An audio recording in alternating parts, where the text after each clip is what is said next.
The Bible, a tapestry of ancient stories and divine revelations, holds within its pages tales that have captivated and puzzled readers for centuries.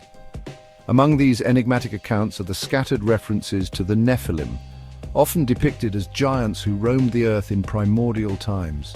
These towering figures have sparked countless debates and interpretations, blurring the lines between mythology and history. Our journey into the world of the Nephilim begins by piecing together the fragmented verses that mention their existence. We will delve into the book of Genesis, where the term Nephilim first appears, and explore the events that led to their emergence. As we unravel the biblical narrative, we'll encounter divine beings, human desires, and the consequences of choices that would shape the course of humanity.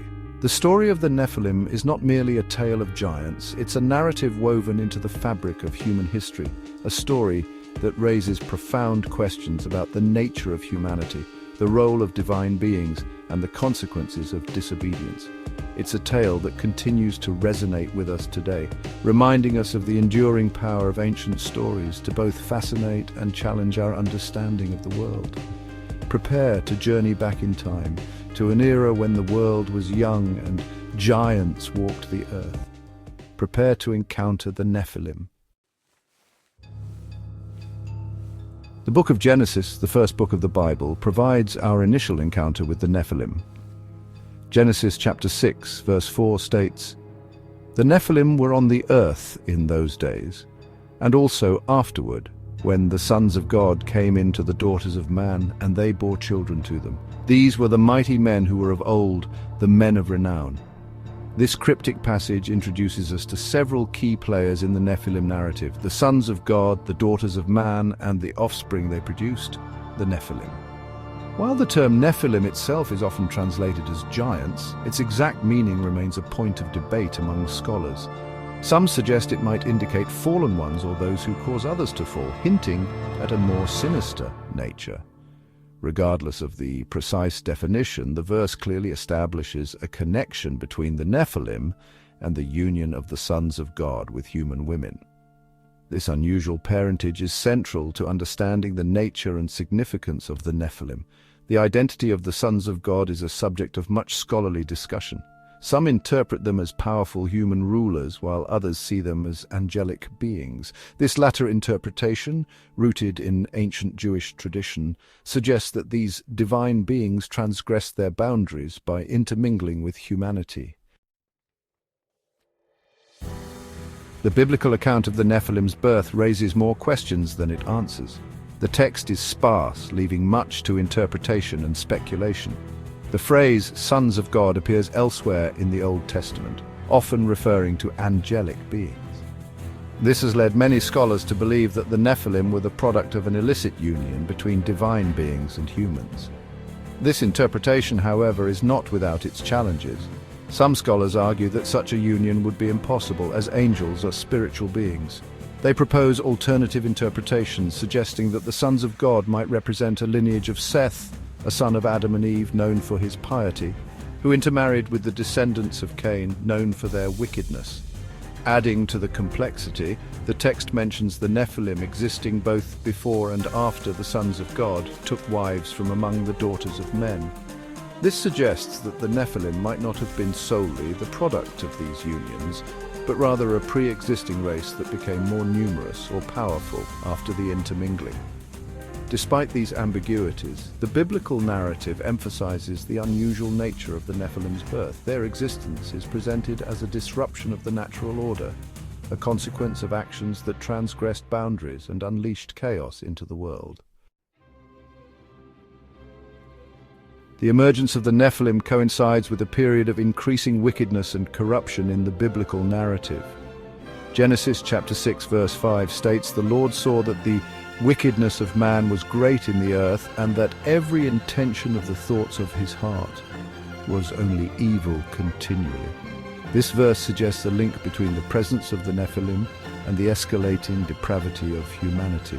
Whether this corruption was a direct result of their influence, a consequence of their unusual parentage, or simply a reflection of the overall moral decline of the time, the text paints a bleak picture of the world in the wake of their arrival. The presence of the Nephilim and the pervasive wickedness that gripped humanity ultimately led to divine judgment.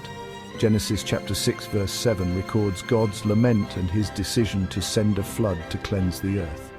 And the Lord regretted that he had made man on the earth, and it grieved him to his heart. So the Lord said, I will blot out man, whom I have created from the face of the land, man and animals and creeping things and birds of the heavens, for I'm sorry that I've made them. The flood narrative serves as a stark reminder of the consequences of unchecked evil and the lengths to which God would go to restore order and righteousness to the world. It also raises intriguing questions about the fate of the Nephilim themselves. Did any survive the deluge? And if so, what became of them? Section 5, Numbers chapter 13, verse 33, a glimpse into the promised land. While the flood narrative seemingly wipes the slate clean, the book of Numbers offers a tantalizing hint that the Nephilim might not have been entirely eradicated.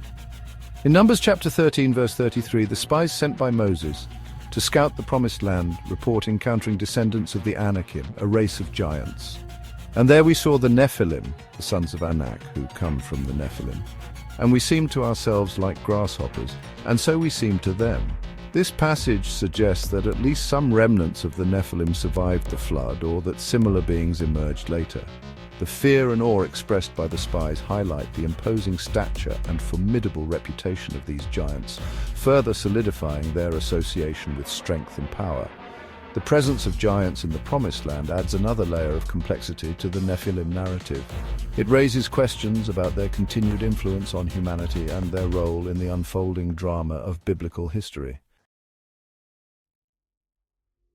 Section 6. Scholarly Interpretations, Sifting Through the Theories. The enigmatic nature of the Nephilim has led to a variety of interpretations among scholars and theologians. Some adhere to a literal reading of the text, viewing the Nephilim as the offspring of fallen angels and human women. They point to ancient Jewish and Christian writings that support this view, as well as the widespread belief in supernatural beings interacting with humanity in ancient cultures.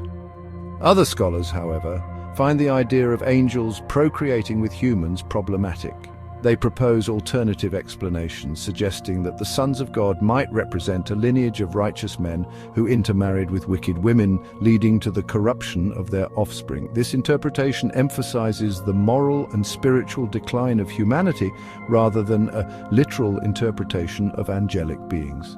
Still, other scholars propose that the Nephilim might represent a separate race of hominids that coexisted with early humans. This theory, often linked to the discovery of fossils belonging to extinct human species, suggests that the biblical accounts might reflect ancient encounters with these now extinct relatives.